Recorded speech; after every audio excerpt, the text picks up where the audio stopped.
Hello everyone, this is Talin Makadsi and I will be presenting my team, Kimberly, Marcus, and Arsalan, and we will be presenting our senior project, the analysis and design of improved storage and fulfillment system for Schneider Electric Distribution Center. For our senior project, we cooperated with Schneider Electric Distribution Center, which is located in Chino, California. The distribution center is divided into two sections, the warehouse and the factory.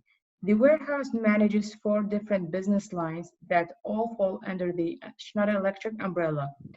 Our focus was on the relay business line, which is one of the 4 business lines in the DC. Here is a better visualization of the distribution center, and our main focus was on the area, as you can see that highlighted in yellow.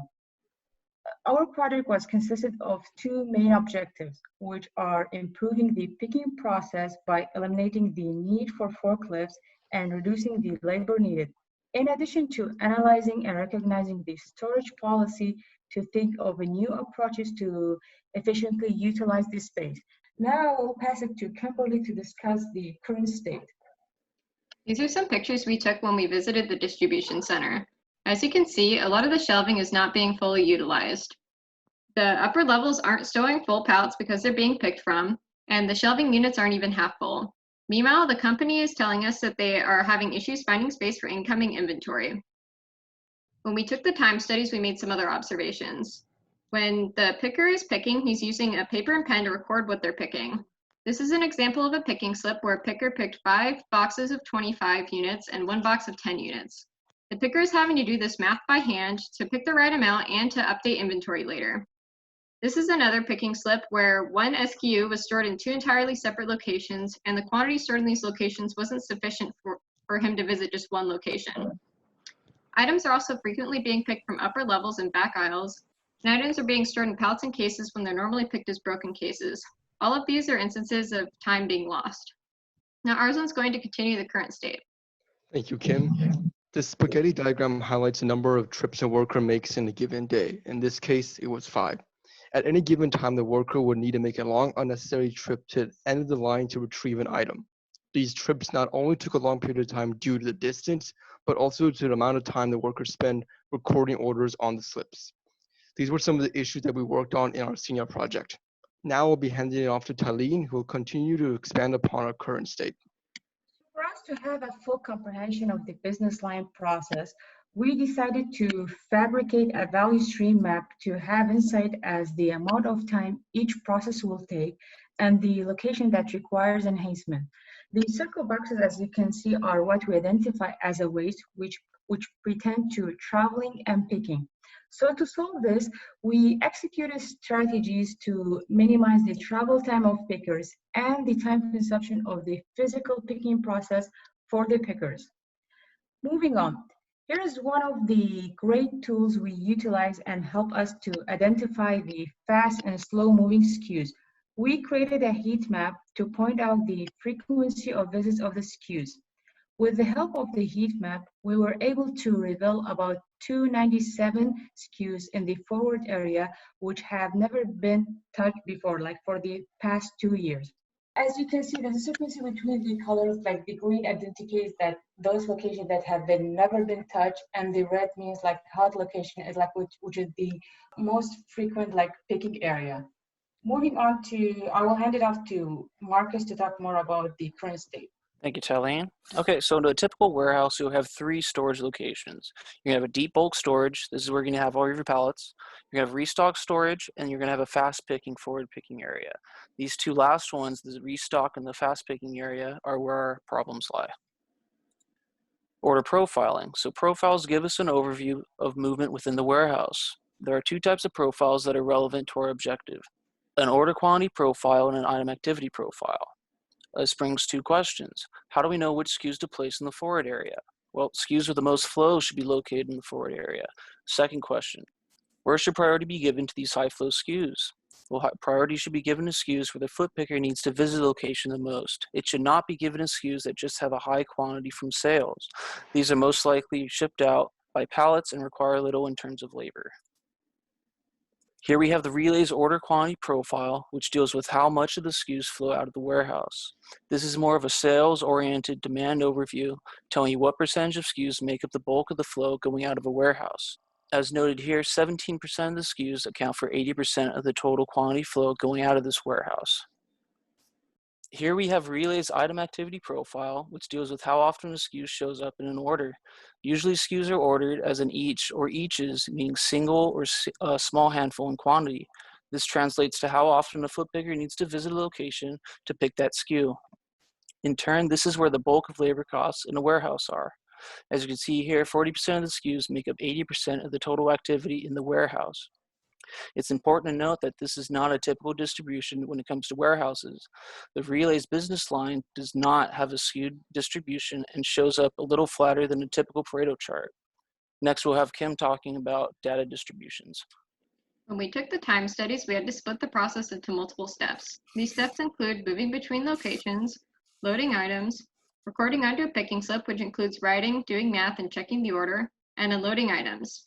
In order to use this data in our simulation, we had to find the appropriate distribution for each data set. These probability plots helped us do that. The lines per order and driving to a location both follow a normal distribution, while loading a line follows an exponential distribution. Recording onto a picking slip didn't follow a particular distribution, so we created a triangular distribution, while unloading an order followed a normal distribution. Using these, we created our simulation. As you can see here, this is a representation of what our simulation looked like. We use this simulation in order to compare scenarios with our future recommendations. So the pickers are picking about 30 hours per month, and there's 2 workers, and they're currently using a forklift. With our simulation, we found that they're completing 1,372 lines per month, which is close to the actual 1,400 lines they complete on average. This pie chart shows that a large portion of time is being spent moving and recording, while only 35% of the time is being spent unloading. Now Marcus is going to talk about the future state. All right, thank you, Kim. In the forward area, how do we allocate space for fast-moving SKUs? How do we know how many SKUs be allowed placement in the forward area? In a warehouse, you cannot just have everything in the forward area. Given the limited space, it's best to just have your top hot movers located here. These questions are best solved by use of a net benefit algorithm coupled with an optimal storage equation. The algorithm itself uses SKU time, restock, cost savings, total volume of the forward area, as well as individual demand flow. This combined gives us a net benefit score, where this score peaks tells you how many SKUs to be used along with their approximate storage space that should be allocated in the warehouse's forward area. Now that we have this correct SKU ranking and required storage space, we could start to populate the new forward picking area in order of closest to furthest of the shipping packing location. Next, we'll have Talin talk about the future state heat map. So as a result, after moving the fast-moving SKUs to the forward area, we were able to see a discrepancy in the chart. We now see an emergence of the top SKUs in the hot locations, highlighted in red and orange, which was our focus as utilizing the locations more efficiently. The data and heat map allowed us to consult with the company to sell the SKUs that are not moving to free up an inventory. Now, as you can tell, the green color, which is in the reserved locations, and the red and orange are in the forward locations. Now I will hand it over to Arsalan to talk about the recommendations.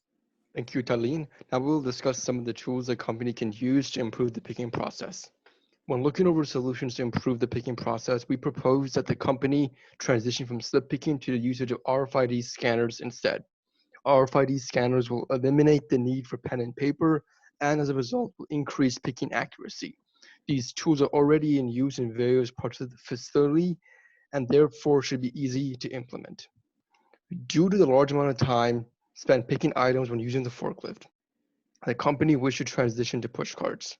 These carts will be used in the forward picking area. The load capacity is around 2,400 pounds and should handle many items in the event of a busy day.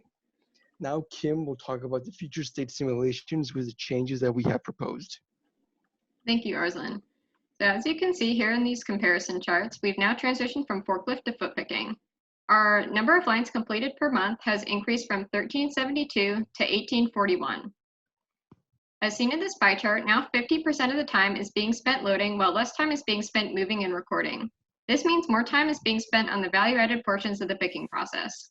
As mentioned, there's a 34% increase in the number of lines picked per month, but because their demand is not usually increasing above the 1,400 lines per month on average, we can instead have a 23% decrease in the time needed to pick those lines, which means we can decrease the labor hours from 30 down to 23 hours.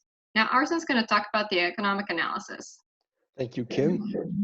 Initially purchasing these RFID scanners will cost about $1,500 per scanner, as well as maintenance costs of $60 per year.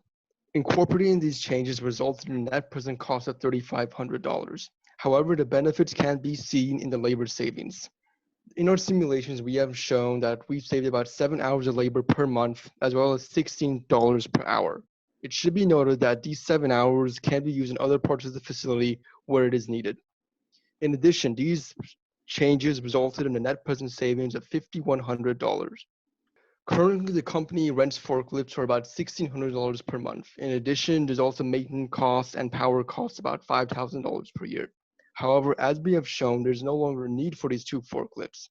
And by moving over to the carts, they cost about $700, and the company should purchase 2. Incorporating these changes resulted in a net present savings of $163,000.